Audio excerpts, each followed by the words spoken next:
just like my podcast. Hey, yo, what up, world? Welcome back to another episode of Life to the Max. One and only Eric Dutcher, the co-host. We got the main host, the quad father, Max Gross. And we got a very special guest driving all the way from Michigan just to come on a show. You know, Max hit him with a DM. We got Ross Capicchioni in the building tonight, fellas. Today, fellas, another early show for Max. Yeah. Max doesn't wake up this early for anyone, Ross. No, Ross, like, I don't. I appreciate it. I get started early. Hell yeah. Hell yeah. Ross drove all the way out here to be on the show, and we greatly appreciate his company. Greatly. Appreciate you guys having me. Hell yeah. We're living life to the max with Ross. Yeah. Ross has a tremendous story, you know, and just like Max. And we're going to get right into his crazy story right after the intro, Max.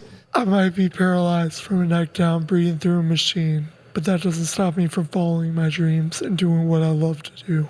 I don't got an excuse, and neither should you. Let's get into this. All right, so we'll just keep it going. So in 2007, I was shot 3 times by like someone I knew for basically my childhood life. Yeah, I got set up basically by some dude I knew. I mean, honestly, still to this day, I really don't know what it was over. Like, they said, they meaning like the fucking police and stuff, said it was like over like, you know, gang initiation. They assume because they have like no other motives or like reasoning. Like there's no like, he gave him some reasons, but it was like stupid shit. Like that doesn't justify doing that. You know what I mean? Yeah. So that happened, and then we're here. It's crazy that you know, you share this story of, you know, someone you knew. You know, was he a friend? I mean, yeah. I mean, we grew up in the same neighborhood, so it's like, I don't know, like Is it more like an acquaintance? Not really. Like we met when we were super young. Like I think he was still in elementary school and I was in middle school, and it was before that. But like he would come around when we'd be like skating or playing like football up at the school. Right. So he was always around. And then like when we got older, we kind of just like hung out a little bit more. Like him and the other guy that was involved with the shooting of me, like we used to try to go skate or we like drive around, like smoke blunts, you know, shit like whatever high school kids did. Fuck yeah. Yeah. But besides that, you know, that's it. It's just crazy that you tell this story about getting shot, because literally the last guest we had on, right, Max, a woman named Megan, was shot by her wife in her home. Yeah. You know, so it'd be the ones close, you know. It'd be the ones close that hit you the lowest. The closest ones, that's the problem. It's crazy. Yeah, so I came across your story because of my friends, Eric and Daniel. They showed me who you were, and when I like was listening to you on the barracks, I was like, that, you know, we have so much in common. Like, this is fucking crazy. Yeah, Max is like, I'm gonna message him. I'm like, go ahead, message him. I have to. I'm glad you did. I have to message him. I gotta get him on. No matter what. And Ross responded. And I freaking texted Eric right away. I was like, yo, dude, he fucking responded. Yeah. Ross responded. So crazy that people like I'm just a regular ass dude. Right. Like I still like, it's crazy when people are like even my close friends, like my friend Cody, yeah, like the skateboard guy. He's like, man, you're fucking famous. And I'm like, no, I'm not. He's like, yeah, you are. I'm like, well, no, I'm not. He's like, yeah, you are. I think there's levels to it, you know? Like, yeah. Your friend, you're definitely more famous than your friend, right? So when your friend sees your clout, you know, he's like, dude, you're famous. Well, he's got clout. He's got like almost 200,000 Instagram followers. That's clout nowadays, right? Yeah. I'm sitting at like 11. But it ain't about that for me. Like, it's not. Yeah, like, for sure. I give a fuck less about social media. Yeah. Really, they're just taking you know what I mean? Sharing all your shit to everyone. Yeah, but I mean, it's how you use it, right? Because I wouldn't be a fan of social media if I didn't do what I did with Max or if I didn't make music. I hate social media, bro. Yeah. You can well, it's different. You guys do it for like it's more of like your passion and this is what you're doing, so you'll deal with it. Like me, I ain't trying to be a contact creator. You know, I do cement work, dude. Right. Which is crazy because like everyone like who knows you more because of the song that was released by Jordan Lucas. That's another thing I hear a lot too. I still get messages like, "Hey, do you know about that song?" It's like, yeah, I know about it, but it's kind of it's only right above my interview and YouTube when you search my name.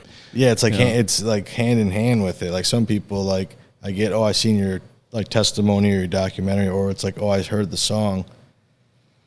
And that shit's crazy how that came about. Yeah.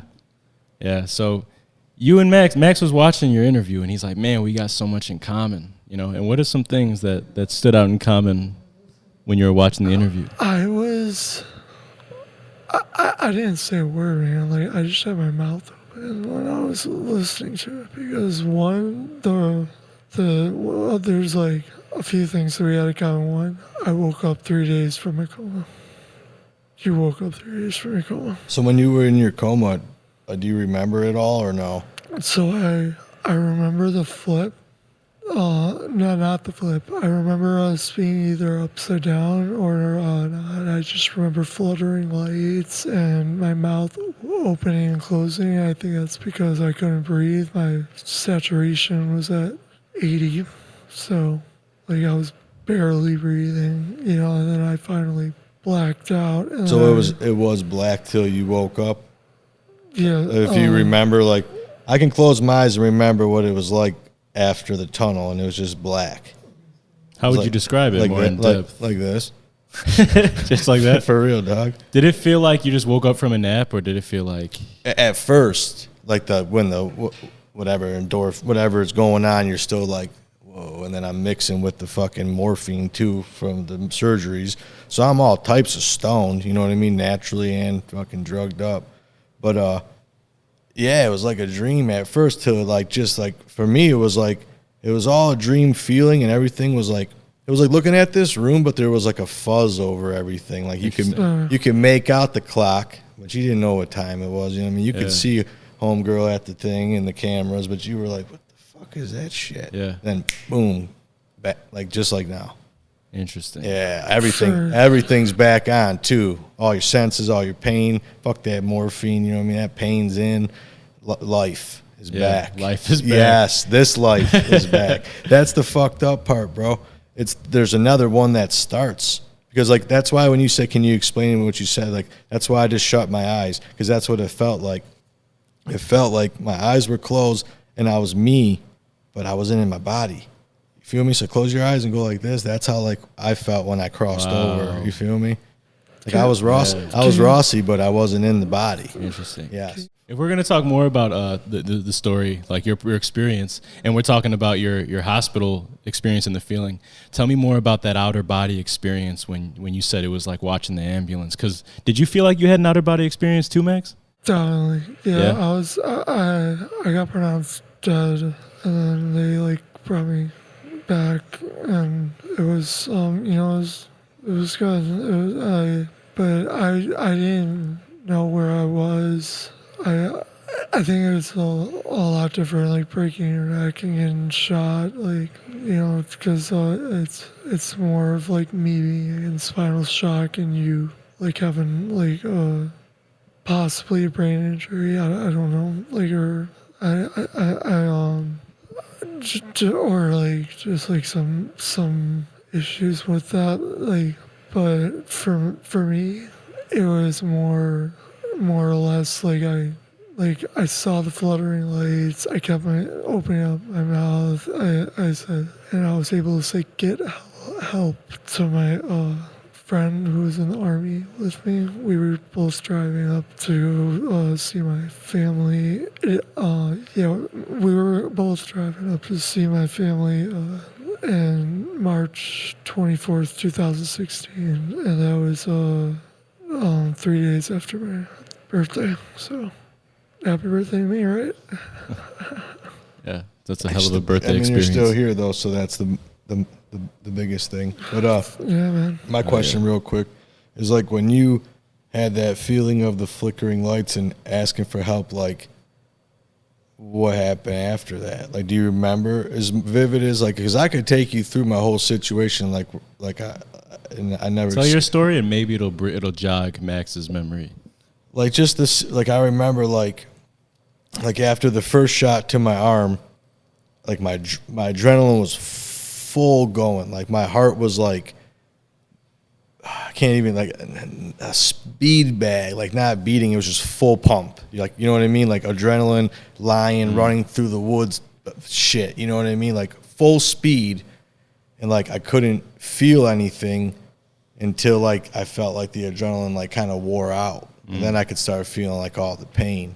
And I remember like when I was like in the moment of getting shot, it was sounded like how I feel like now with the headphones on. Like I was talking to myself with my own voice. And let's just give the listeners some background knowledge. You got your arm half blown off. Oh, for sure. I got and your head. Oh. No, I got my arm and then a shot to my chest. That's about as big as that coaster. Yeah. Leaking. Palm size. Oh, for sure. And then like a wound to the side of my head here. Fucking Iron Man hole in your chest. Oh, for sure. But the thing is, I smacked the barrel away from the top of my head. So he shot me in the arm. And then when my heart kicked down with all that adrenaline, when fight or flight comes, I didn't I didn't run from him. I ran at him. So it made the chest hole even bigger because I was closer to him. And he just hit it too. I mean, it put a big hole in it, but if I like, you know, I was like, yeah, you know, I can't even, I would have done this, I would have done that. But I got lucky. I got lucky for sure because one, the dude didn't even know how to hold the firearm properly. So I got lucky with that. And I got lucky where he had like a choke in the firearm where he only could hold 3 shots. You know what I mean? Oh shit! Yeah. So he didn't have any more ammo. Yeah, I got lucky because after the shot to the chest, though, fuck fight or flight, bro. I was down. That shit. You know he said I was down. Oh man, fuck that. I don't even want to hear about from nothing. That shit took my ass down. That's when I was on my knees and my whole life flashed before my eyes, like when you open a book and let that bitch go. Yeah, my whole life, and I was seeing memories that I can't even remember, like now. Right. And it was very peaceful and calm, dude. Right. And then I remembered, like, me too.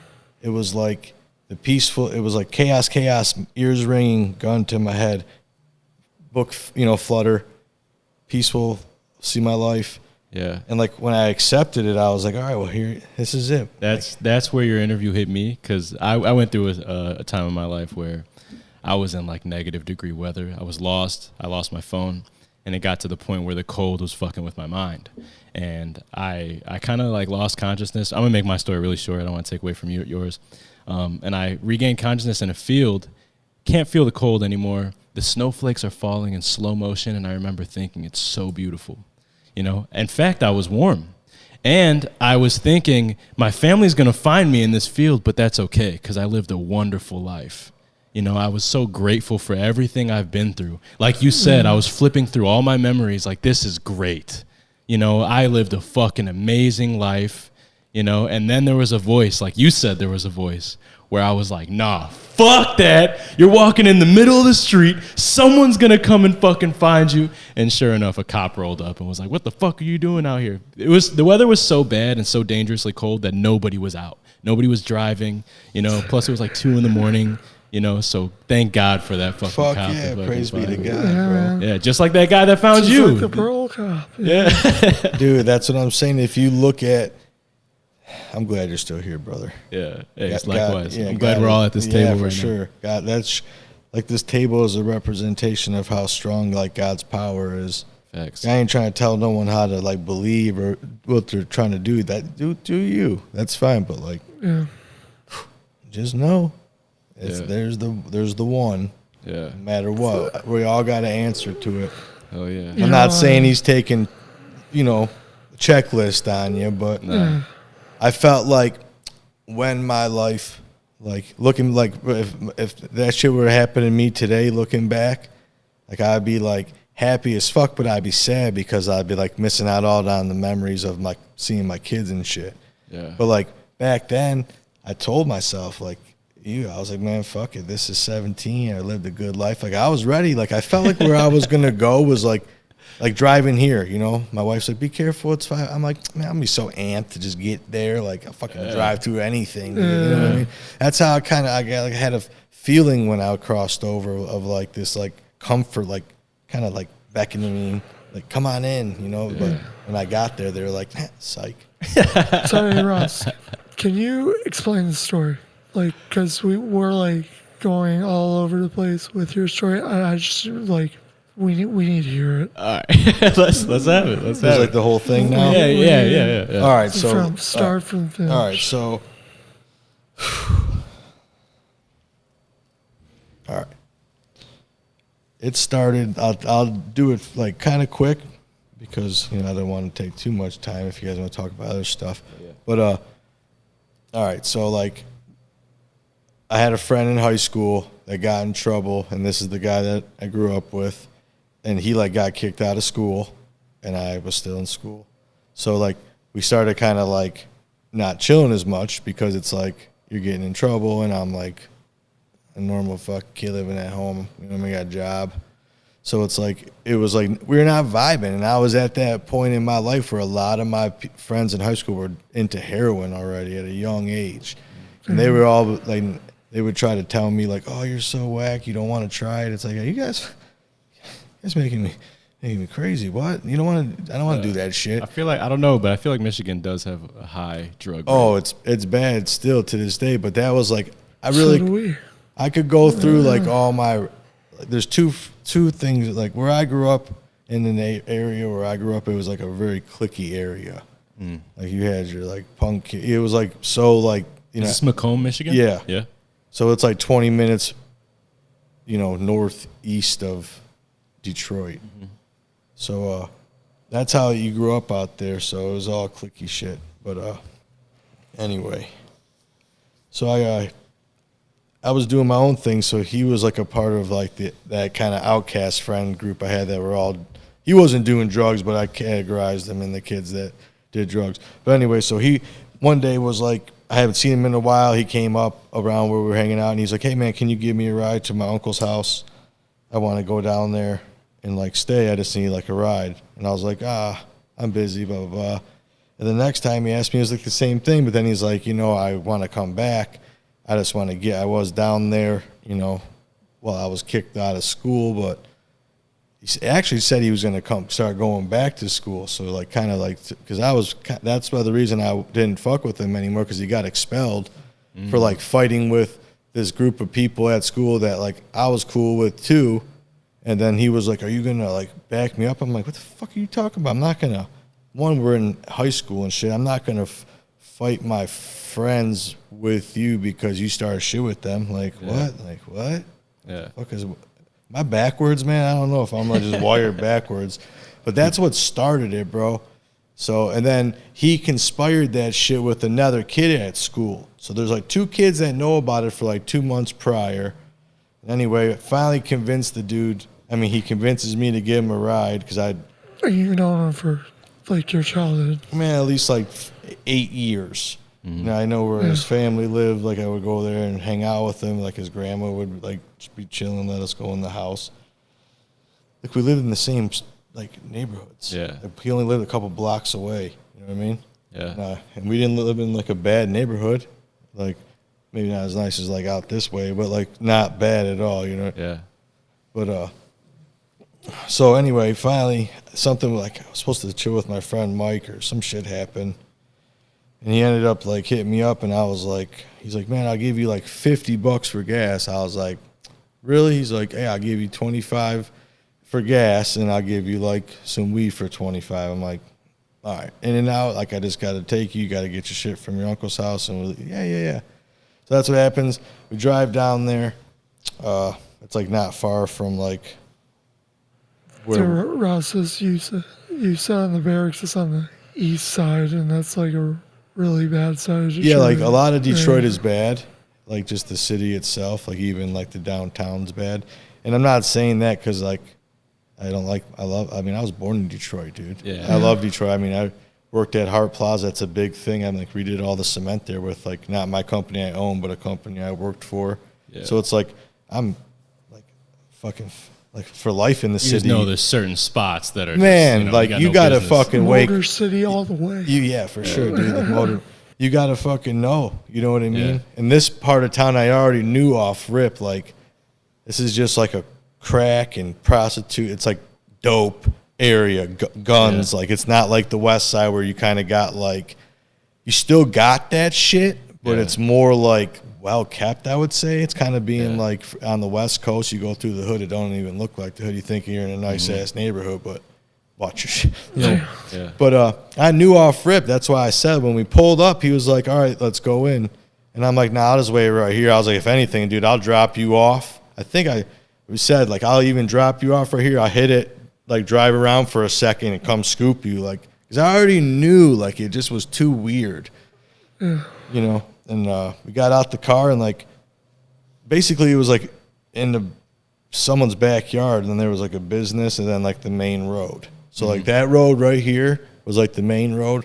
Where we're at right now is where we're parked, and then like the cars over there were like another house. So basically in someone's backyard. Yeah, basically. He pulled up. He's like, "It's right here." I'm like, "All right, bro, I'll just wait right here." And he's like, "No, come on in, man." And I said like no for a few like minutes. He's like, "Come on, man, my uncle's gonna be weird of you just sitting here." Like he's totally like, shit pisses me off. He was just friendly the whole time. Not even friendly. It was just like, you know, like what the fuck, like making me feel like I was being sketchy for not wanting to get out, you know. Yeah. And I was like, "All right, fuck it, let's go." And it's like we got out, and like as soon as we turned the corner, like I noticed like it's weird, like I came around the corner, and he's like kind of got the gun in his hand, and I'm like just like still like, you know. Do you know where he got the gun? Was it in his pants the No, whole time? it was there. It was where we parked. That's what I figured. So, because I remember when I was coming around the corner of my truck, you know what I mean? Like now that you analyze it by the second, like while you're like taking in your like area real quick before you like, you know, make eye contact. You look, you know, you're looking around real fast. You're seeing like, okay, that's a building, you know, just scoping your area basically. And like while I was scoping the area, like I seen him in my peripherals or whatever, but I was like kind of, you know, looking around. That was the time he was loading the gun up real quick. So then when I made eye contact. So he just had it like in a bush. It was waiting there with the ammo. Outside. For sure. There was no way that it was in my car with him because, one, the fucking gun itself was like half the size of him. And it was a youth model. Yeah. So that's what I'm saying. The guy that shot me was like a very small person, you know, only 15. Yeah. Troubled, you know what I mean? Had a lot of problems. Why would you? Never did nothing to that motherfucker. You know what I mean? For real. Yeah. Like in that sense, like, I mean, maybe like when we were younger, like didn't give you a ride or didn't let you like hop in one time in the car and made you walk. Like, my bad. I had like my friends with me. Like, yeah, it doesn't make any sense. No, bro. To especially try to like execute me and have it premeditated. So after they shot. Planned. Oh, yeah, dude. Yeah. So after. For a 15-year-old to have the balls to take steps, you know, it's one thing when you got what's it called, act of passion. You know, when you're so fucking emotional, you just grab a gun and bam. I understand. That's fucked up. But he like well thought this out. You know, planned. I'm gonna put the gun here. I'm gonna go back to you. I'm gonna ask you for a ride. Come on, man. Let's go inside. You know, like it's just a different type of demon. Yeah, that's exactly what the fuck it is, dog. It's the demon in that dude. Like, I try to like forgive, you know, everything, but like I feel like the demon's so strong in that dude. Like that's why I don't feel you know what I mean? It's on sight still. It's not like on sight. You know what I mean? It's not like, you know, I want to say like God bless you, bro, and I pray for you, but right now I don't feel it because I feel like he hasn't, you know what I mean? Really? He still got it. I feel it. Like you never feel like you want to let go of that weight. I let it go. I mean the hate, I think it's like, I don't think I can let go of the hate because I didn't do nothing to get. Because it's easy for me to say, right? It's easy for me to say to you, you know, let it go. Just think about right now, like metaphorically, like if I was just sitting here and all of a sudden I got up and like just slapped you in the face, like the whole, you know what I mean? The whole no fucking reason. No reason at all. I think the question mark is what tattoos to your mind. You're just you know, like why? You know, it's so. That's how I feel, like, and it's like I didn't. And you can't give no reason that's factual. Don't you tell me that, like, we didn't give you a ride or we, like, threw a water balloon at you. I'm talking that's some kind of, like, shit that was said. Like, his reason behind it was, like, they used to bully me or something. Like, please, bro. You ever have brothers? Like, you know what I mean? Never got pushed down or, back of your head's like, what the what? Yeah. Like, I don't know, man. Like, it's still, to this day, it's like I still think, like I don't know, it's deep. Like, I'm deep in this shit. Like, I've crossed over to the other dimension about it and, like, looked at it. 17 years later, and when you tell the story, it sounds like you're talking about it from a couple of years ago. Oh, bro, I remember every second of it. But so, anyway, so he's got the gun. So, my bad, we got talking. No, but it's good. It's good. This This is the shit. This is life to the max. Yes, sir. But so, like, I came around the corner. He's got the gun. It was kind of like a second, but, like, in a matter like that, a second takes a second. Like, it feels like a long time. You know what I mean? It's like a slow, you know what I mean? So I, like, seen the gun, but I don't know, man. It was, I guess it kind of was like a shock thing at first. And then it was like, once I realized really what was going on, with a matter of seconds, it was the first shot went off. And I didn't even notice it because he, like, you know what I mean?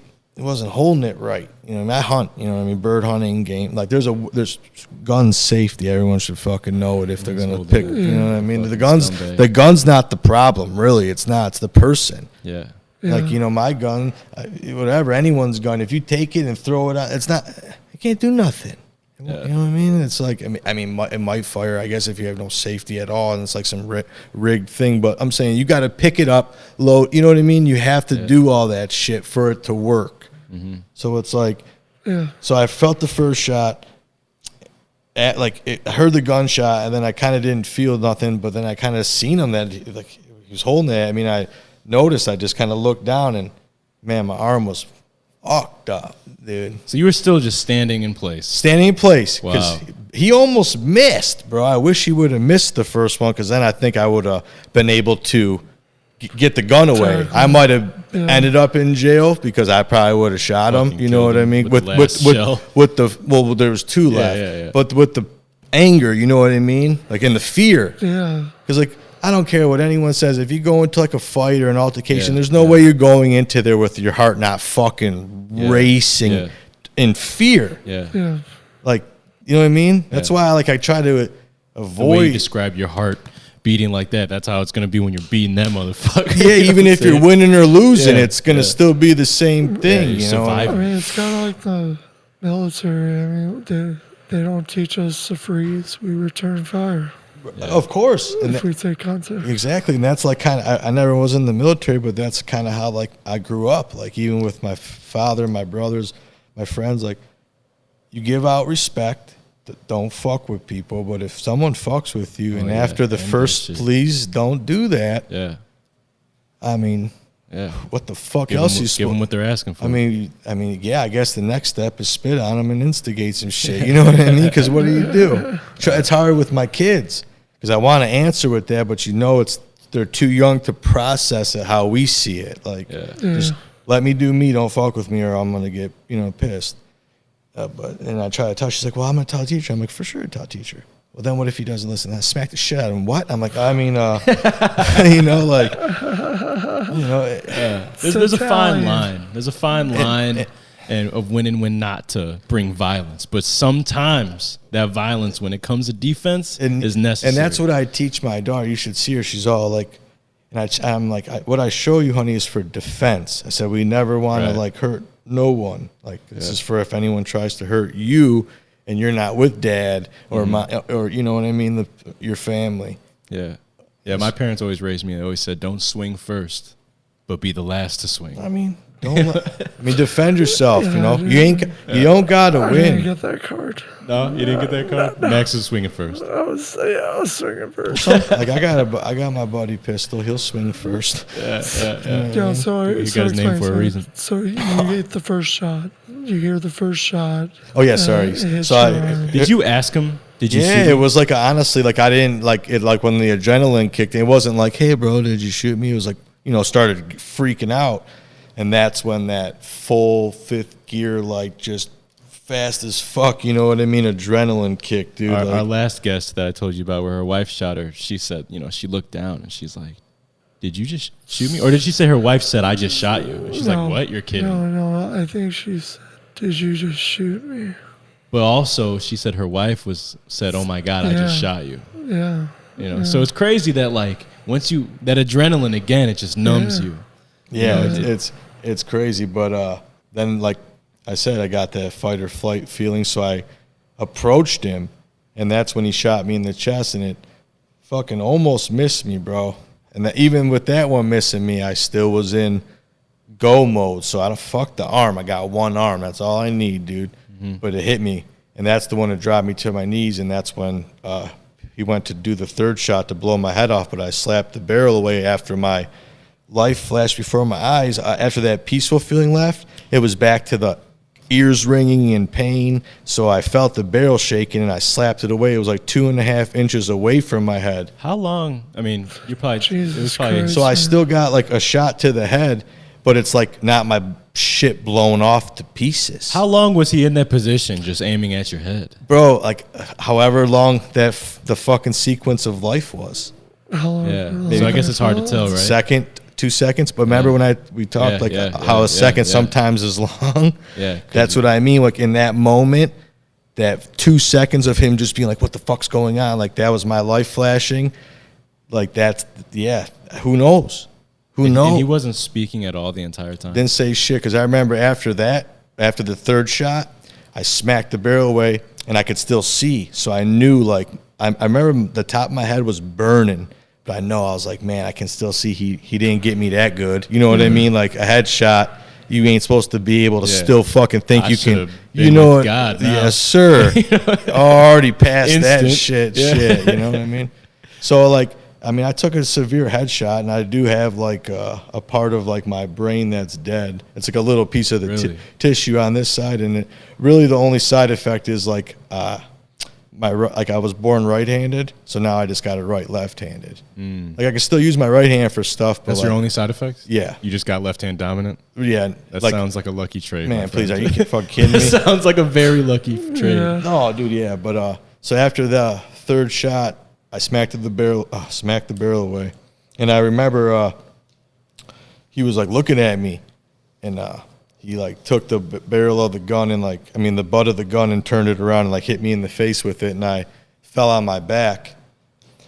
And once I was on my back, I felt them like going through my pockets to grab my car keys. And before I left that day, my parents' house, I knew just in my mind, don't bring nothing. Even though that kind of was a dumb idea to at least not bring a phone, but I didn't bring my wallet. I didn't bring nothing, just like the key for the vehicle, not even the house keys or nothing. Because I just knew, like.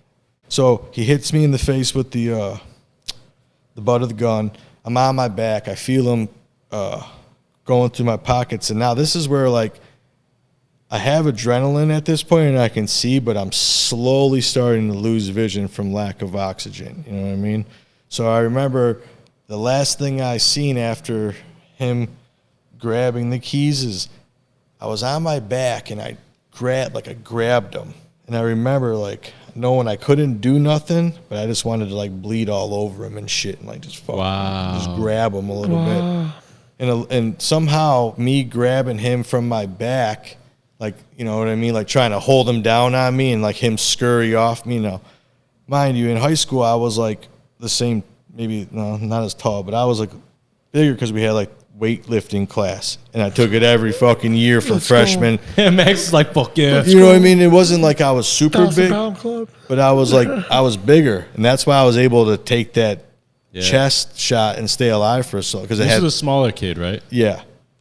But anyway, so I ended up grabbing onto him, and he like got up, and like I'm trying to hold on to him anyway. He like basically pulled me up from my back to my stomach, and like then I like shimmied off me, and I fell on my stomach, and I watched him run away and get into my truck and drive away.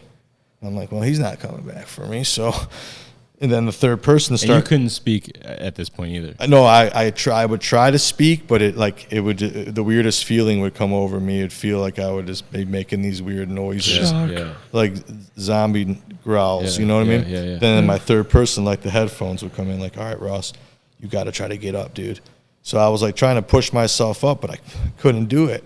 So I felt like it was like a couple minutes, but it was probably not too long after, the third attempt of me trying to push myself up, I felt like someone picked me up off the ground, like grabbed me under my arms and like, like help me up. Like, you fell down, Shit brother. is wild. And I'm sitting there and I remember I was trying to like grab, because I thought it was maybe Somebody. his people or him Yeah. drove around the block, seen my ass standing up, and who knows. And then all of a sudden I got this heavy ass push, like a fucking shove from behind, and I walked like 200 feet. And once I walked, I cleared the business I was behind on the side of the road, and I fell like straight down like this, and there just happened to be that off-duty cop driving to the gym, and he had a green light at his intersection. So when do you ever like just look to the right or the left when you're driving straight? He happened to look to the right as soon as I fell out. So like a second earlier, you would have missed me. And he even said, when I talked to him, I thought it was a joke at first. I kept driving, but I turned around because I felt like there was no way that shit was a joke. Because I remember when I hit the ground after that, and I remember like when I hit the ground, my voice came over like the speaker and was like, all right, you did a good job. That's all you can do. Like, why don't you just close your eyes and because it was weird, bro, when I would close my eyes and like feel like I was about to fall asleep, like it would, like all the shit would wipe away. Like all the pain, all that ear ringing shit, you know what I mean? And go to like Sunday bed shit, just in there, feeling good, Max, do you remember what your feeling felt like when? Yeah, I mean, I'm reading a book called Split Second, and because your life can change in a split second, and I kept saying, like, do I want to make this the last of my life, like, or should I close my eyes and like just like see what happens, or should I keep my eyes open? And I kept my eyes open until I saw a police officer come and pull me out of the car, and then I was pronounced dead, and it was crazy. Yeah, it was. But it's not like your story. I didn't have the adrenaline, and I think it's because I was paralyzed. So the parole officers, he sees you, and then you get an ambulance, right? Obviously, and then a doctor. This shout out to this doctor. I don't know his name. Dr. Meninoff, Octavian Meninoff. That's a dope ass name. He's the best, dude. Shout out to this doctor, because you're a John Doe and you're coming from that side Oh of yeah, town. I forgot about that. That's Yeah. another key thing of this whole testimony of mine. It's like the power of God. That the doctor could have said, well, oh, he's already dead and I got a tea time. Fuck him. Yeah. Fuck him. You know what I mean? Because I had no vitals, no nothing. And they told him, I remember when I sat down with Dr. Meninoff after, and I've seen him before, I didn't talk to him anymore about like that. I just told him thank you. And he's like the most humble guy. He's like, don't thank me. I'm just doing my job type shit. I'm like, okay, bro. I see you. You know what I mean? I'm just a heart surgeon. He's like, bro. I want to thank you again even more. Yeah. You know, after that It's like, fuck, you know what I mean? That's the realest shit I've ever heard. Like, don't thank me. That's what I get paid to do. Like, I'm supposed to. But he told me, fresh, because he would come and see me like the whole time I was in the hospital. He just like checking up on you, you know what I mean? And he's like, man, I just seen you on that table. And he's like, I didn't know anything about you, but he's like, for some reason, like I just kept seeing my son. And I kept asking, like, what if this is my kid? And the doctor said, fuck it, you know? Bro, whatever pulled you up and pushed you, that motherfucker rode with you and then whispered in the doctor's ear. Bro, listen, I was in the fucking ambulance after getting picked up, pushed. Officer Johnson helped me. I've stayed in his arms, drifting in and out. I got into the ambulance.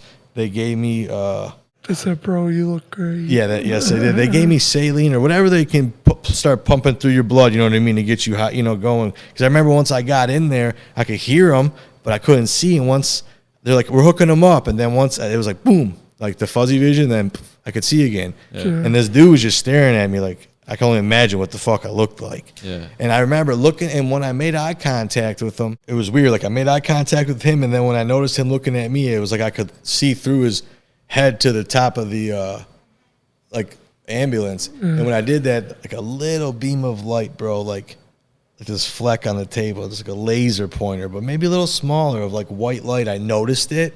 And when I noticed it, it moved. It was like on this, because when I was looking up at him, it was like this. I would kind of looking to the side. Mm-hmm. And when I noticed the light like through him, it was like, it shot over and got on top. Like, what? Yes. And then when I looked at it, that's when I started having an out-of-body experience, straight floating up like this with my hands out. And I remember I would be closing my eyes like to think I was tripping. And I would open them up, and I would literally be going up. And at one point, I was like, where the top of the windows to the ambulance are, like almost to the top of the door. I got there, and I was like, flip over. Like my voice in my head was like, flip over and look at yourself. And I was like, nah, fuck that.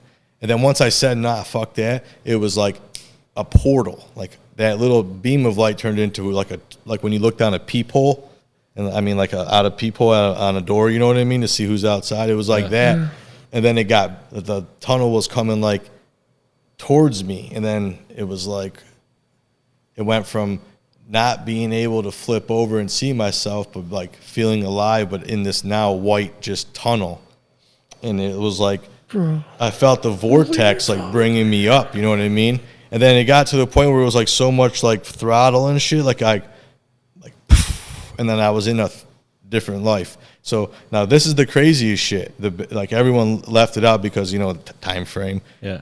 When I crossed over from that, it was like my new vision of life was like me skating through the parking lot of that hospital, like cutting through it. Like what? Yes, I was on my board riding through the bitch, and I see the hospital. I see the ambulance flying up and shit, and nurses and shit running out, and I'm just like cruising by, like just happened to notice this shit on my way home from getting some milk, you know what I mean, some stupid shit. Wow. And I see the ambulance come up, and I stop, and I see open the stretcher, and I see my legs coming out, and I see my feet, my legs, and it's getting to like my torso, and it gets almost to like where my head's at, and then boom, it goes black. And then I remember waking up, like feeling like I woke up like from a sleep. And it was like all white. And I was like, alrighty. No problem. No problem. That's literally how it was for me. But then that's car accident, I saw a white light.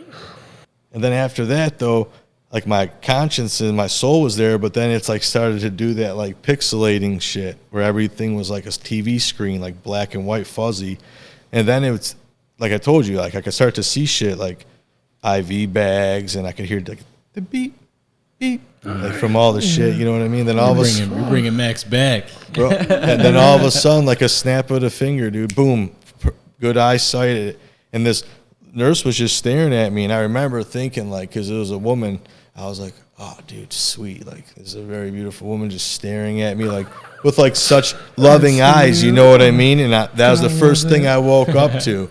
I didn't even know, just happened to be the nurse on watch, making sure if I did wake up with the ventilator in, she could help me get it out, you know what I mean? But to me, I didn't know. I'm thinking, oh, this is heaven. I could deal with this. You were intubated.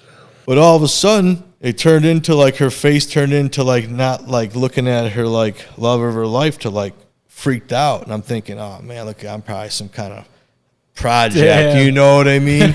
And she's like, he's awake. And she ran out, and I'm like thinking in my mind, like, where are you going? Like, what the fuck, you know? And they came back with like a bunch of doctors. I remember this woman doctor came running in, and she even like, I don't know why the vision's so clear, but like she took her clipboard and just like whipped it across the fucking room and just ran up, and she's like, I can't believe you're alive and you're so beautiful, and like maybe not in those exact words, but like very, you know what I mean? Like, we're going to take this ventilator out. It was like a party when you woke up. Man, like he's finally here, late motherfucker, you know what I mean? She's like, I'm going to take this ventilator out. Like telling me like I'm going to be like, yes, go ahead. I don't fucking know what's going on. So I remember she was like 1, 2, and she pulled it out, and I was able to take that breath. And it's like, I had a big hole in my chest. I had a bunch of like draining holes everywhere. So like when I took that breath, it feels like I was a sponge, and I just felt filled up with air. Then when I, took the breath and let it go, I it was a reaction. Like as soon as I breathed in and took it out, like I had a big thing of like tar and BBs. I remember like it was like a huge amount, and I remember I spit it out, and they were like, "Oh, that's good. You're gonna have to get that shit out." How did that feel? That first tar ball? It just tastes like lead, and it's just the weirdest. It didn't like burn your lung. No, it's just the weirdest shit. But then like your body working, bro. To have the doctors say like, "Don't sneeze for a while." You're like, "What?" They're like, "Yeah, don't sneeze. Don't fuck around. Wow. Do whatever you gotta do. Punch yourself in the face. Whatever. But for right now, please don't be sneezing." What happens if you sneeze? It opens shit up inside? That, or you could just not even, your heart could not kick. What? You know what I mean? It's just like very delicate situation. Yeah, you know what I mean? So, Wow. So yeah, I woke up, and then they pulled it out. I took the breath. They asked me like a million questions. I had no idea. They were like, "What's your name?" I'm like, "Nah." I didn't know. But You're getting to my favorite part. Yeah. one part, man, they asked me, they were like, "Is there a phone number?" And it was like towards the end of all these random ass questions. Like I remember them now. It was like, "Who's the president? What year it is? Where are you? What state do you live in?" It was like the nurse was like, Do you have a phone number, or is there any number you can get a hold of?" And I was like, boom, I said the whole number with the area code. And they were like, "What?" And I said it one more time after that, and they wrote it down. Well, they wrote it down the first time. They just wanted to double check. Yeah. And the third time they asked me, I was like, "What are you talking about? I don't know no phone numbers." And that was your dad's. That was your father's phone number. that's Eric's favorite part. Only thing I remember, dude. Like, and then they called them. Because that's another thing that, like, they never. And your whole family just was like, "Where's Ross?" Well, for no, 3 days. that's the thing, bro. They knew. Okay, I'm not gonna give too much information about my mama, but like she don't fuck around. Let's just go there. Like no one's gonna fuck with her family. So she got the intel that I was shot, but they couldn't tell her that because they couldn't find my body. So that because I was John Doe in the hospital, they had no guy. They would call the hospital, "Where's Ross?" They're like, "Well, we don't have him because we don't have no one here by that name." So when I woke up and got the number, they called my dad after 3 days of them like basically looking for my body. Yeah. And then they called him and said, "We got him." Interesting. That hits me even harder because now they know I've been fucked with and they can't even find. You know what I mean? It makes it even worse than like where'd he go? Imagine all that overthinking and anxiety just brewing for 3 days. Like when you lose your dog, the dog runs out. You think, "Oh my God, what if you get hit by a car or something?" Like when you have a kid, shit, that's a million times different. And nah, dude, no one will imagine unless you enter that realm. Like tell us about your family getting to the hospital finally. Oh my God, I remember, dude. The first thing I said to my mom when she came in the room, I said, "Please don't be mad at me." She goes, "What?" I'm like, "I'm so sorry. I'm here and I put you through this." She's like, "Don't be mad. Like I can't believe you're alive and we're so happy." Was it just your mom that pulled up? And my dad. Mom and dad? Yeah, because now like you got to think real quick. Like we'll go backtrack real fast. The day that fuckboy shot me, he called the other kid involved the same day and said, "Yo, we shot Ross. We're going to go chop his body up and throw it in an abandoned house." Whatever they said to each other. So after that phone call, fuckboy number 2 called the police and gave him the whole thing. Wow. So when I woke up, after I was like, getting shit back, detectives were already there with pictures of everybody. And they were like, they thought like I'm like, "I'm not in the fucking gang." I said, "I'm not trying to fucking do anything to anyone," because it's like now we're under the eyes of you people, meaning the police and detectives. So it's like, what am I going to do? Anything I do to this, you know what I mean? Because I get messages, "Oh, you ratted." I didn't rat on no one. Fuckboy 2 technically ratted on everyone and saved me from having to do a real testimony. All I had to do was show up to court and say, "Yeah, that this dude shot me." And they were like, "Okay, fuck your reasoning," unless it's like, I held like Buffalo Bill shit. I held him in a cave or something different, bro. I didn't, you know what I mean? What the fuck? Yeah. So when you were at the hospital. Oh yeah, my parents ran in. And you left in 5 days. That's incredible. Yeah, shout out Nurse Steve.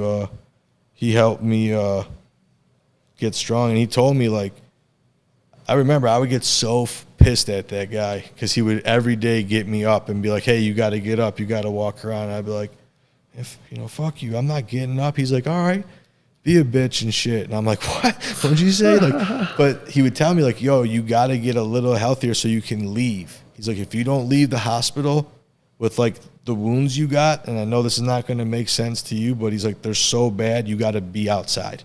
You got to be in, like, the natural, your home. Wow. You know what I mean? You got to go out, walk around your block with your chest hanging open. You need it. You stay in here, you're going to get sore. You know what I mean? Yeah. And, like, when he said that, I clicked. I'm like, bet. He's like, okay. He's like, I'm trying to help you. I'm like, bet. And then the next day, I'm like, yo, come on, bitch. You want to walk around? You know, hyping him up. He's like, yeah, I love it. I love it. You know what I mean?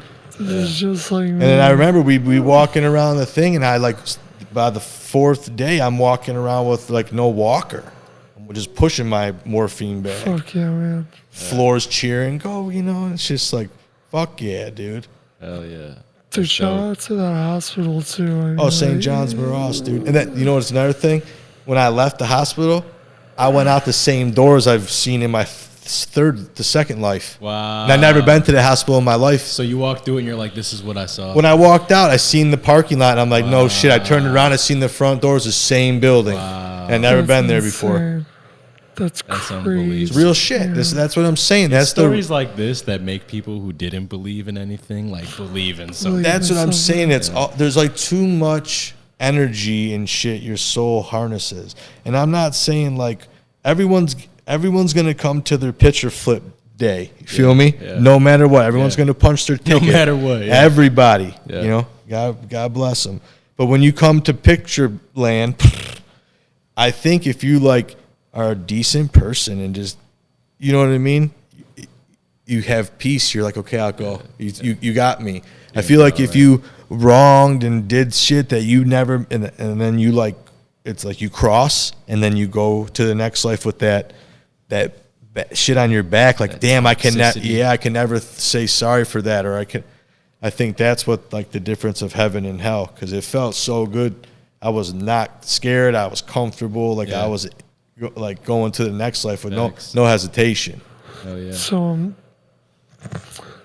So that's you know, shout out to you, and shout out to the doctor that, you know, treated you. That I don't know the exact surgery he had to do. I had open heart surgery where they took my heart out. They repaired, like, the arteries that were damaged. They cleaned out all the gunpowder, lead, and BBs, and then they put it back in. They put me on draining tubes for that, and then they put me on the ventilator. And then they also did surgery at the same time with skin grafts after the heart surgery.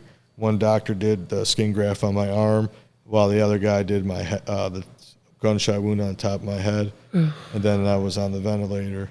Then this is crazy. This is because it's in the topic of getting released. So I got released from the hospital after 5 days, probably like maybe like a week, maybe 10 days after getting released. I got pneumonia really bad, and I thought I was gonna, like, die. Honestly, it was horrible. So my dad rushed me to the hospital that's closer to, like, Macomb.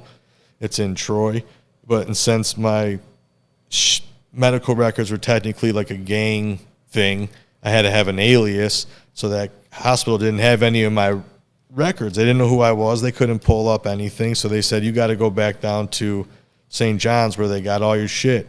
So I had to go back down there, and it's like I had to get checked in an alias because it's like they had cases of family members, quote, saying, oh, that's my family, and then they go visit the dude in the hospital and shoot him. So they were. I had to have an alias. No one could come see me besides my mom and dad. No one knew my real name besides, like, the Dr. Meninoff or, like, the RN for that level of the hospital, and that's it. Like, no nurses even know shit. So I get pneumonia. I go back down to St. John's. They book me into the thing. They're like, the fucking adult ICU is full because it's a bad neighborhood. So he's like, we got to put you in pediatric. Like, you'll be, like, one of two people on the whole floor. And he's like, the other person is like a newborn that's sick. You know what I mean? I was like, all right, fuck, whatever. So they get me up in there, and I'm in pain. So I was like, yo, can I get some pain medicine? She's like, yep, let me go get it. And now, mind you, on this floor, it's 2 nurses at the station and 1 like overall doctor to see the floor. You know what I mean? And the 2 nurses don't even know my name, and the fucking doctor doesn't. No, the doctor does know my name. The 2 nurses don't, but the doctor's the only person like on the floor like, with the actual chart. So they get me in there. They give me the morphine. I hit that button twice. It gives me like a little drip hits. I'm like, all right. Pain's kind of like not raging, you know what I mean? It's there, but, you know, obviously if you ever have morphine or with Dilaudid. Do you have a fever? Man, I felt like I had a fever for years after that shit. Like a low, just like I was always hot. We heard the side effects from morphine is crazy. Yeah. It's gnarly. What were some of your side effects from like morphine? feeling like hot, like lead, like a metal taste all the time. Like super like slow motion shit. You know what I mean? Like just and high as fuck. Because you're dealing, you know what I mean? You can even deal with heroin. I mean, well, it's safe, you know what I mean? It's doctor, it's clean. You know what I mean? It's not cooked up how they do it on the side of the road. And I was in the hospital. But anyway, so the pain medicine hit, I started to feel better. My mom was with me. It was just me and her in the room.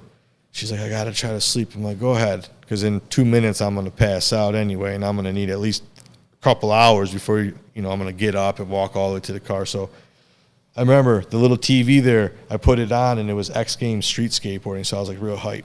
And all of a sudden, dude, walks this dude with, like, a little cart, like a maintenance cart. And he's like, yo, I got to put one of these new thermostat, the digital readers on this old thermostat. It's the last one I got to do for the day. Do you mind? And I'm like, man, fuck it. No, I don't care, bro. I'm already buzzing. Like, go ahead. I didn't tell him that, but I was like, no, go ahead. So he's working and shit. And I remember I was like trying to watch the skateboarding, and my mom was trying to sleep, and this guy's like making like drill, and I could see my mom getting frustrated. And I wanted to be like, all right, just get the fuck out of here, you know what I mean? Yeah. So when he's done, he like wipes his hands off and he puts the shit down in the cart, and it's crazy shit. Dude turns around, like spins around, looks at me, he goes, hey Ross. He's like, why did he named the kid's name, like, why did he shoot you? And he's like, why didn't, he name the other kid's name? Why didn't he tell you about it? And I said, like, it was weird. It caught me off guard. I kind of just looked at him. And he said, he's like, I know you heard me. And he asked me the same question again. In front of your mom? Well, my mom's just staring at this guy, stone cold stunned, just like looking at him. And especially when he was like, you heard me. Yeah. Like it kind of brought fear. I got scared. I thought like, holy fuck, dude, this shit's like what they said is real, dude. Like, oh my God. And after that, this guy came in disguised as a fucking HVAC guy. Bro, could you imagine though? I'm not fucking with you. Can you imagine how that feels? Things like that happen. So he says it that, I know you heard me.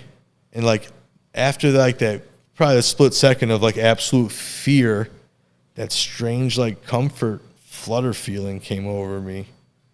And I responded with, I'm not sure why. And he was like, I'll tell you why. He's like, because that boy had demons. Yeah. And I was like, what? He goes, because he had a bad life. He's suffering from a lot of stuff. And he's like, I'm really sorry you had to go through that. And he's like, I'm sorry that, he's naming these guys in a first name basis. He's like, I'm sorry, blanked it. That's crazy. He's like, sorry, fuckboy 2 didn't tell you about this. He's like, he needs to answer to that. He's gonna not like anything in trouble, but like that's gonna fuck with him more than you'll ever know in life. Like no matter what, like him not telling you what happened to you, like is gonna cause him like internal like fucking sadness. What blows my mind about this is you're 17 laying in that hospital bed, right? Mm-hmm. You're 17. You got shot by another kid. 15. Right? So now this adult knows these guys on a first name basis. Names all of us, knows everything about us. How does this grown adult know all the business? You tell me, brother. So anyway, after that, I'm like, he tells me a brief story about him. And he just said, like, he's like, so enough with all that. He's like, I just want to let you know I came here to give you like a message from God that he doesn't want you to veer off track no more. He said, God's got, this is his exact words. Like, I could get my mom. I mean, she's already had it on videos talking about it. She said, this is awesome. She said, God has a plan for you. And he's like, I personally don't know what it is, but I know it's big. He's got his eye on you, and he's always he's always been watching you. And he's like, don't veer off your path. He's like, it's really easy to get persuaded to go ways. He goes, just stay on like what feels right. Like he's like, you know how it feels right now when we're talking? I'm like, yeah. He goes, feel this feeling. And he's like, because God's got a special plan for you. He goes, it could be to be the president shit one day, or just simple as being a good friend to one person that just always calls you when they're like sad, And he's like, or it could be to be a great father. He's like, don't fuck up no more. Like God's like, God, just have the faith. Just know, like, he really just was saying, like, fuck everything. Like, focus on what's real important. Yeah, be true to yourself. And like, do what's right, and don't go left, go right, just straight. Walked out the room. My mother followed him out. He was gone with his cart. Like, my mom followed him out. Okay? So it's like you getting up and walking through there. Come on, man. I swear to God. All of a sudden, you ask the doctor, like, hey, yo, who worked on the thermostat? We didn't hire anybody. That's exactly what she said. You're lying. She said, there's no one allowed on this floor. She said, it's just me, this other nurse, and the doctor. She's like, there's no one up here that fixes anything. There's no one that just walked out of your room. Come on, I swear to man. I'm telling you, bro. That's what I'm saying. And it's very, like, that was never even said to, like, only my true family and friends know that. Man, we appreciate you. And you guys want to come to Michigan, I'll round everyone up. I won't say shit to them. Yeah. You walk in and be like, so tell me about maintenance man in a cart, and everyone would be like, yeah, remember Ross, you seen that guy. Wow. I swear, I wouldn't even be like trying to, like, everyone's like, oh, that shit's fake because I can't find any information. It's like, do you understand we're all minors, and by law I was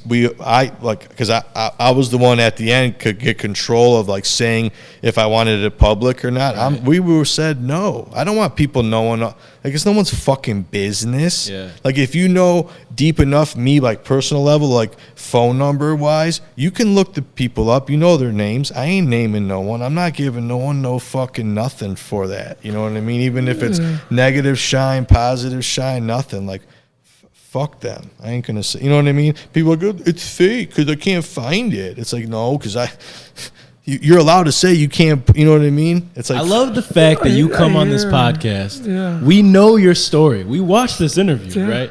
But you tell your story again, and we're still fucking blown away. Like we just heard. That's the power of it. That's why it's like, no, it's beautiful, man. I think this was, I mean, obviously my kids too, but this was the reason, like, for me to, because when I put that barracks shit out, dude, I didn't have a fucking phone.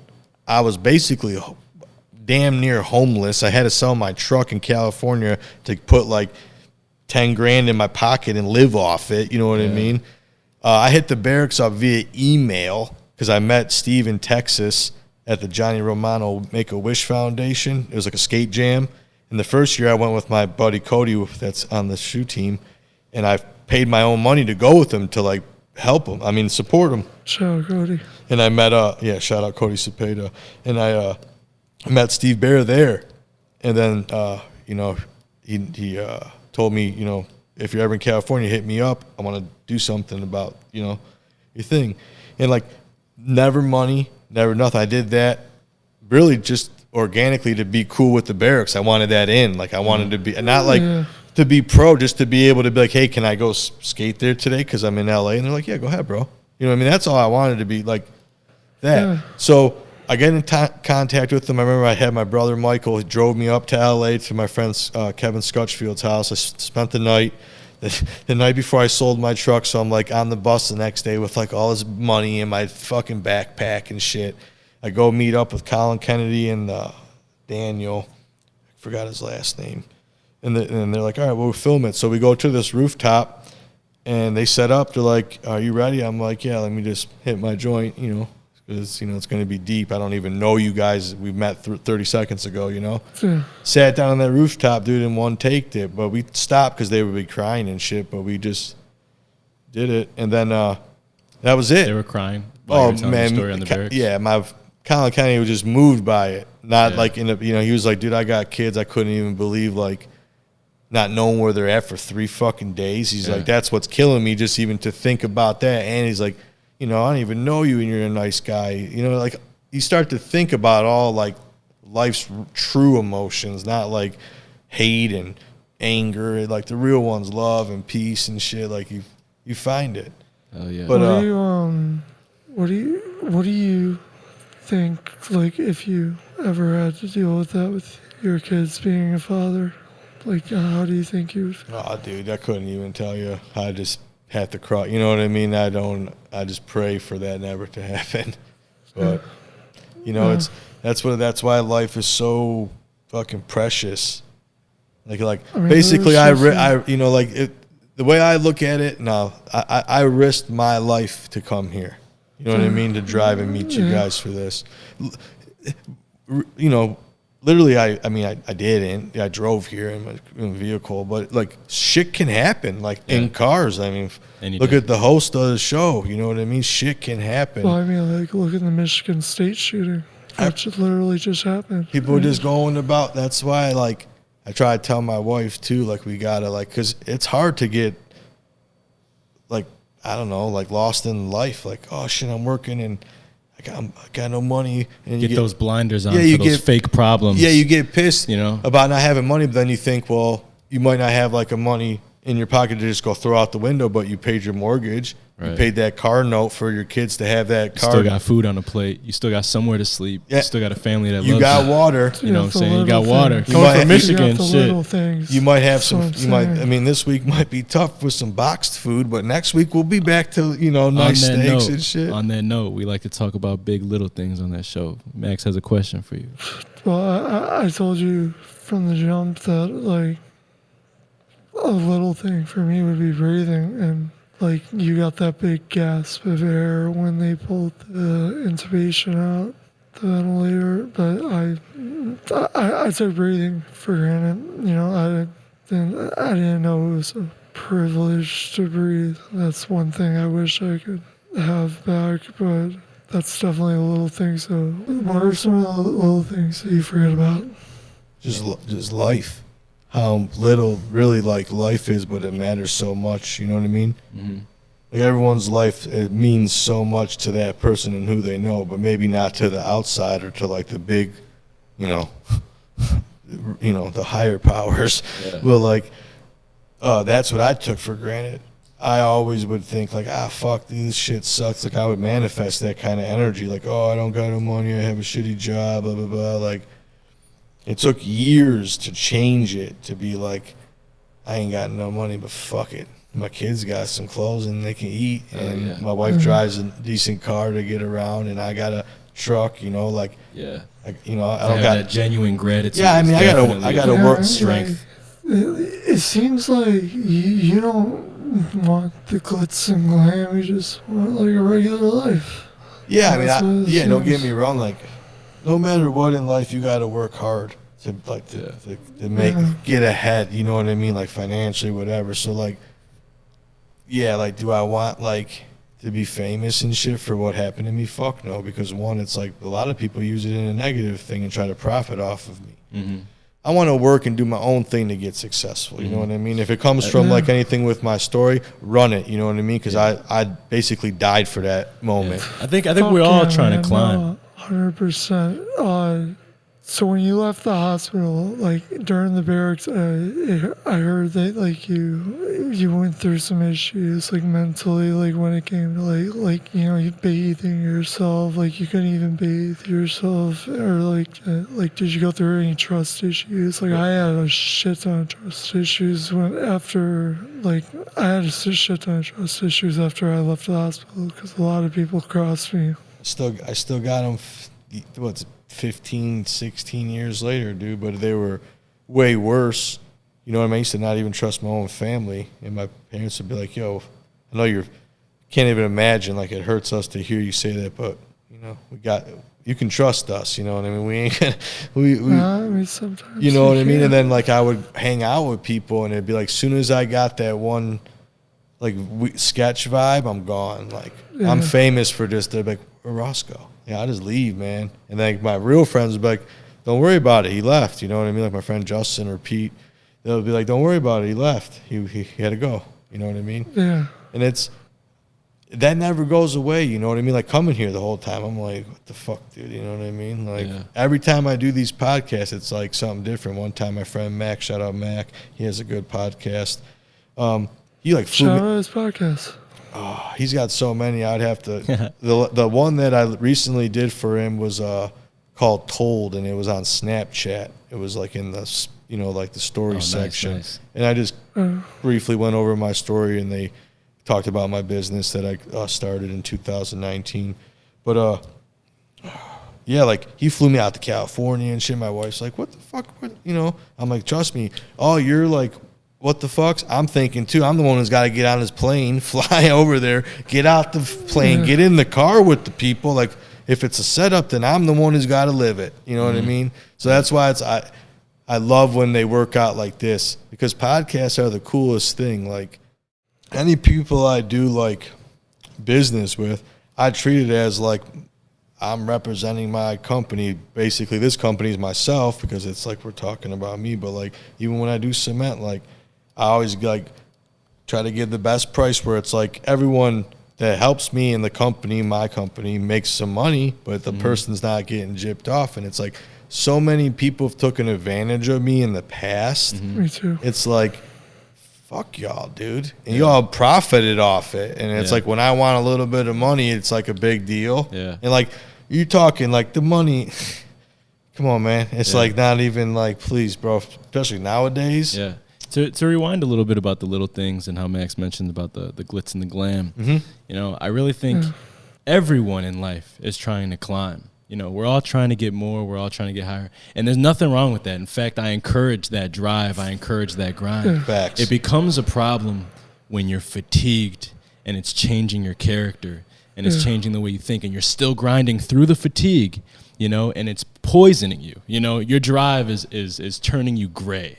Am I making sense? I got you. And if you get lost in that sauce, that's what leads to problems. You got to take a break. You got to have fun the whole fucking grind. You got to do what you love. I know a lot of people say that, but it's true. If you do what you love and you appreciate the process, you have fun with the process of grinding, then all your blessings are just going to come into place. Everything will fall into place like Tetris, like the computer's playing Tetris. It just made me think like, fuck, man, my life's over. But now, 6 months later, here I am talking to fucking Ross Capicchioni.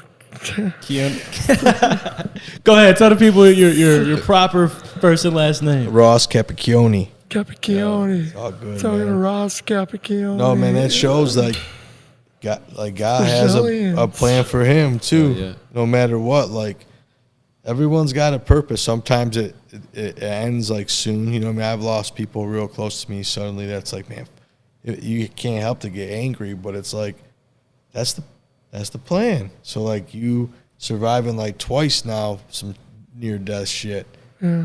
Like, That shit sucked. And then I was just in the hospital a week ago because I got sick from a UTI, but this UTI was like really bad. It wasn't like a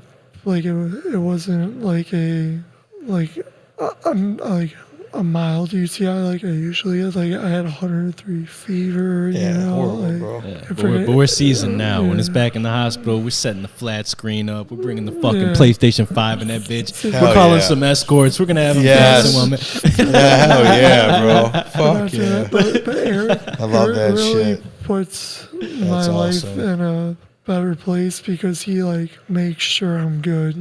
He makes sure I have my shit. I'm really into the NBA right now, and he makes sure that I'm able to watch the NBA. I have my iPad and stuff. It's the little things. It really is, man. And Eric just makes sure everything's good, and my family's probably very happy for that as well. And he took me to the hospital. Thank God he was here that day. But he took me to the hospital, and they had to put ice packs on me and stuff. You're burning up, bro. Yeah, I was 103. burning up, 103, and they couldn't bring the fever down. And they finally found out that after the 48 hours when the cold trigger and the UTI, they figured out which antibiotic to give me, but I had to like suffer for 48 hours, which fucking blew, dude. Oh, It fuck sucked. yeah. Shout out to doctors and science, too, though. They helped you. Yeah, man. Took 48 hours, but they got you back to life. They You know got what me I mean? back. Oh yeah. Yeah, no,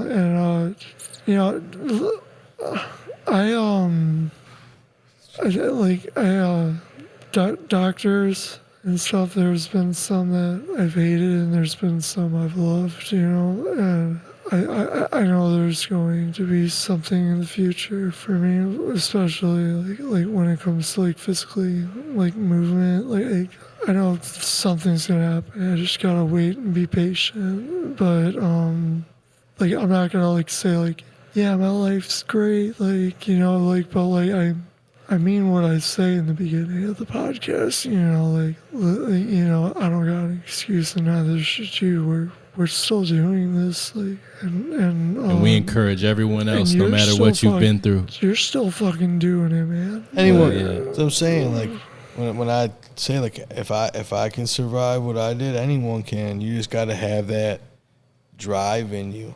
Like, fuck anyone saying nothing negative. Like, you want to live, then you live. People can use their obstacles to push themselves forward. Oh, yeah. You know, Push you could yourself. either let that obstacle cripple you and fucking you could sit down and just quit, or you can get the fuck up and keep pushing and share your story to people and get everyone else pushing, because there's power in numbers. I used to like sit in bed all the time, and ever since Eric has been around, I get up every single day.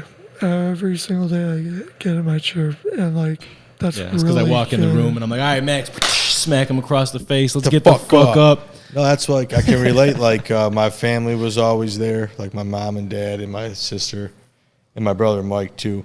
And then my skateboard friends were always there. Yeah, As like a support. But like what I've learned over like this past like 10 years, I feel like if you got that one person and don't, you know what I mean, and you're right with yourself, it's now you're untouchable, because you got yourself, and now you got another person that. Any support system is powerful. That's why I appreciate my family so much. Oh yeah, dude. And now having my own appreciate mine as well. my own family too. Like, I always look back like, damn, my parents did a good job raising all of us and trying to like show us the right way to do shit. You know what I mean? And still have like, fun, and like, society's fucked right now. You know, I try to tell my daughter all the time, like, what you see on TV and all that. I said, that ain't even real. She's like, what do you mean? I'm like, it's not real. She's like, well, it's on. I'm like, yeah, that's the thing. If it's on fucking TV, not 100%. It's just a perspective. Yeah. It's just a perspective. Thank you. That's what I was and like, there's what? millions of different Oh my perspectives. gosh! Pull up Google, YouTube, and I tell her what's real is this: like your family, your sisters. When you go to school, when you make friends, like the real shit that you can touch, you can feel. Like, don't get me wrong, you can feel videos. Like, trust me, people hit me up. I've seen your video. Inspire me. Yeah. Beautiful. And there's shit like that all over. That's good. But no, that my family showed me like that motivation to like use the stress and like anxiety of life to use it, like climb up, like use it to like jump off to get higher up the walls. Because I know once I get to the top of the wall, it's going to be fun to jump the fuck over off the wall of depression. You know what I mean? Yeah. Bills and stress. Because like into water of like beautiful Pacific Ocean. And knowing, and when you overcome such an obstacle, that next obstacle that's smaller than the last one, you're like, I got it. oh, you start hurdling shit. When Max went to septic shock and overcame that, the next time we went to the hospital, he's sitting there fucking laughing with us. We're playing chess. We're chilling, even though he's still going through it. Right. But it's not as bad as having a tube down his The throat. nurses like knew me too, which was really good, because last time the nurses didn't know me, so I like got like super scared because I couldn't talk. I can't move. I can't do anything. I feel sorry can't for the breathe. next guy that holds a gun to you, because you're going to you're like, I've been through this. You're going to get your arm shot in the same spot. Shit, You're going to good- fucking good- Donkey Kong that motherfucker. Fucking good luck this time. bro. Yeah, in the barracks, they talked. You talked about like how you like wouldn't go outside. You were just depressed. like you said. When was this euphoric moment when you said, I'm gonna just start skating. I'm gonna just start hanging out. Well, friends?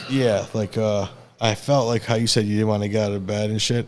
I felt that like a lot, and like even after like I was even going back to school, like I got shot in June, right? I went back to school in September, senior year. So like 3-4 months, and then I was back in school. And like I would just like never want to do shit. And one day, like I think like I tried to skate with someone, and they like blew me off, and I was like, fuck it, I'm just gonna go to Port Huron. You know what I mean? I know my friends will be up there. Someone will be up there skating. So I drove up there, you know, and I got there, and like it was thick with all the homies. And then I remember like I jumped on my board to try to ride it, bro, and I just like fell off. Like I never even knew how to skate. Like before I got shot, I got way better after, but like before I was pretty straight. Like I was getting like years of experience. And I remember my one friend, Marquise King, he's been my friend for 20 years now. I remember he like helped me up, and I could see like, fuck, you know, he was sad. Like, damn, dude. He's like, you got it though. He's like, don't keep falling. I'll help you up. And it was like his motivation and all my other friends to say like, keep going, which got me back into skating. And once I got back to skating, where all my friends were like, yeah, you're the best. You know what I mean? Like, even though that I'm like not, like to them, they're like, you're the best on the team. That you're the best on the team. And I bet you motivated every single other person. Oh, they tell me, They tell me that every day, and that's why like I feel like it was just like the only way the universe could give it back to me is they motivate me, because it's like, you know what I mean? I'm giving it out. How can you give me something different in return? And still to this day, like my buddy Cody or my buddy Marquise or my buddy Eric, my buddy Colton, like these guys that have been there forever, like out of the blue, we might talk for 2 months because, you know, we live 40 minutes away. So even though that's close, that's far as fucking real. Might not talk for 2 months. You know what I mean? I got family. They got family. You know, love you, bro. You know, just that, all they say. And I said, love you too. And that's it. Same guys have been like my buddy Justin and Pistol. Like those are my homies that are like that. And that's what skateboarding showed me. Like if I can overcome this shit and get back to doing some of the hardest shit that is out there. Like I don't think there's any sport harder than fucking skateboarding, than maybe jousting or some shit. You know what I mean? But like I used to skate before too. I mean, I had like a good time. Like I did a few kickflips here and there. I was nothing like crazy. When I first landed my tray flip though, I was really happy. Oh hell yeah! But I use that motivation from skating. Like if I can do this, I can pretty much do anything. I just got to try it, because it don't happen overnight. Like I didn't get good at skateboarding even before getting shot by just fucking around and watching. I was getting out there breaking my leg, my wrist. You know what I mean? Learning shit like. So I just kind of started using that to like motivate me.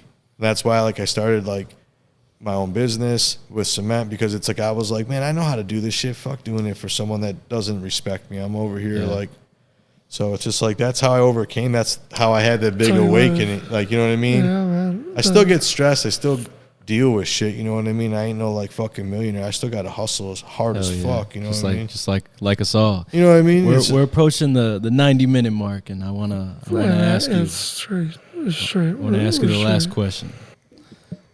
I want to ask you how you were living life to the max before your incident, before the gunshots, and I want to ask 17 years later, after everything, you know, how you're living life to the max today. All right, you know, so go back in time a little bit. Yep. 17 life to the max was smoking weed and skateboarding, honestly, and like it was kind of crazy. It was like in that whole time frame of like the first like the recession and all that shit. So it was like the whole atmosphere was different. I felt like life to the max was just being able to like skate and just have my family and just like smoke weed and chill. Like that was life to the max. Like basically, I don't want to sound like just fucking off, but like, you know what I mean? No, it sounds like simple times. You know, simple pleasures. It was like the days like I can't get back now. Like like for instance, like I used to skate every single day. Now I skate maybe once every 3 months. 3 months? But that's not because like my wife don't let me. I can compare it to me writing music. When I was in high school, I was dishing that shit out daily. You know, now I gotta like schedule time to sit down and write. You know Same with skating. I'm like, can I go Sunday at noon? She's like, well, I had to do this, and it's like, all right, you know, you put on that, you know, pedestal. Go skate with your friends and leave your wife with the 3 kids, or you know what I mean. What's more? That's what it came down to. I always got that. You know what I mean? That's something I always got, like, not saying like something, my family's forever too, but like work. Say one day I don't have to work as much, 15, 16 hours a day to make shit work, Yeah, then maybe I skate more then, you know what I mean? Yeah. For now, I got what I've done with skateboarding is fine by me because I never thought I would do what I've done. And like the way I've progressed myself, I know it's helped my friends that are even further in skateboarding get to where they're at because they are motivated. You know what I mean? Hell yeah. How did how did you meet your wife? Oh, I've known her since like ninth grade. We met through like a mutual friend, Brad, and then like we liked each other, but like back in high school, she had like her boyfriend, high school sweetheart. So it was like, all right, we got it. So I did my own thing, and then we reconnected like years later. So we've been together for like 11 years. That's awesome. And when you first brought life into this world, how did that feel? Great. That's how I'm living life to the max now. Yeah. My fam, dude. They're my motivation, my 3 kids, and my wife. Just to even like not even the money aspect, like just to be there and like know they got like the kids got dad there, she's got her husband, her friend, there for support, there if you need something fixed. You know what I mean? That's like how I live my life to the max now, just making sure like family first. For sure, over me too. Like I make sure I'm good, but you know what I mean, the fam comes over. Family first. That's my life to the max for sure, is the kids and the wife. Yeah. Because that doesn't change, you know what I mean? That's a group of people, no matter how shitty of a person you are, they're probably going to love you forever. You know what I mean? It's not like friends. If you do one thing, you're like, oh, fuck that guy. That's, your kids look at you, you're the coolest person. Yeah. My dad's the coolest dad. Fuck you. You know what I mean? My dad will be your dad up type shit. When I was growing up, I looked at my dad. When he said anything, it was like golden Bible verses, like what he said was true. Scientific he told me the sky is green and the grass is blue. And I'm like, you're right. You go outside, the shit would be flip flop. You'd be like, see, he's right the whole time. And I learned like that. Like now that I look back, like after being shot, like I remember I'd get into arguments with my parents. They're like, you can't go nowhere. And I'd be like, fuck that, I'm a grown up. My dad'd be like, yeah, but you don't understand. Like you ain't going nowhere. Like, I'm still your dad. You're still my kid. What happened to you? Yeah. I'm not over it. You sit your ass down. You know what I mean? And now I look back on it, like we used to get into big arguments. You know what I mean? Throwing dishes because I'd be mad. I wanted to go out. You know what I mean? They're like, we don't trust anyone. Now that I look back on it, it's like, man, shit. Wait till my kids, like my 2 daughters, get into dating. Yeah. Good luck. You know what I mean? Like, you know what I mean? Like, oh shit. Like even sleepovers. Like my wife said, you think you'll let them sleep over somewhere? I'm like, hell no. Unless it's like grandma's house. Hell no. But shit's changed nowadays. You know what I mean? Hell yeah. The world's desensitized, bro. Everyone. It's not about. That's the one thing I want to get in real quick before we just sit here for 17 days talking, which is cool. There's no more showing love. It's all like you got to test someone, and like, you know what, I feel like everything's a test. Everyone wants to test like how tough are you, how much money you got, it's like that shit doesn't even matter. Like you could have a whole house, this whole house could be filled with money to the top of it, all $100 bills. When you punch your ticket from this life to the start to the next one, you ain't taking all that shit with you. It's gonna sit here and someone else is gonna use it. Hell yeah. It's just not real. That's the thing. I'm happy that I've opened my shit with a lot of prayer, you know what I mean? And just, like, I'm not saying I can, like, just, like a shaman and be, like, gone. But, like, if I pray hard enough, dude, I start to go out, you know what I mean? And no matter how shitty the world gets, I think it's all trends, right? So even though that's popularity right now, even though it's all about comparison and status and shit like that, you see it on the media, yada, yada, yada, right? I think there's power in our presence as an individual. Your presence, Max's presence, my presence. Oh, yeah. And how our ideology is, how our perspective on life is, how we place ourselves in the room, we could bring everyone else with that same vision. Sure. Positivity is contagious. So is negativity. Right, go both ways. If we figure out our presence in the room and we navigate accordingly, and we treat everyone right, and we stay true to ourselves, I feel like we make our environment. We're a product of our environment. Facts. So as long as you don't wake up and put the negative out, you're not going to get really bullshit. You wake up and just say, oh, man, thank you. Just best thing to do every day. This is the tip. That's what you do all the time. What do I do? You wake up, the first This thing. guy's so positive. I'm telling you, wake up. The first thing you do when you wake up is before you do anything, look at your phone, get out of bed, just say, yo, universe, God, whoever, I'm so thankful for this day already. I'm like so ready to receive whatever it brings to me. Like, you just hype your day up just by saying that. I swear, do it for a week. You know, I know you hear that shit all the time. Take a cold shower. You don't need to drink coffee no more. No. I don't know about that. I love coffee. You know what I mean? Fuck cold shower. But like the manifestation of saying like, dude, I'm telling you, I've fucking got a vision board, couple of them, and I've crossed off shit on the vision board from years before getting it, like family. I've already had that on there. Never, I said I want a big family. I never thought I had 3 kids. Boom, got it. I was like, I'm gonna have a house one day. Got a house. You know what I mean? It just takes time. Little baby steps are still movement, no matter what. You don't just jump the gun, dude, and just. You gotta fucking like that fog. You know what I mean? Sometimes when you're working in the negative fog, you gotta take a step back. I'm putting too much time into this negative energy. Let me fog it up on something positive, because positive fog's okay, because that means you're just working. You know what I mean?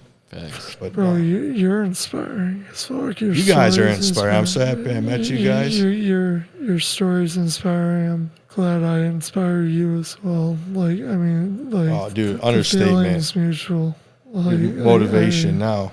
Like, and I hope, like, you put your stamp in this world and you're able to gain full stability to where you can jump over that wall.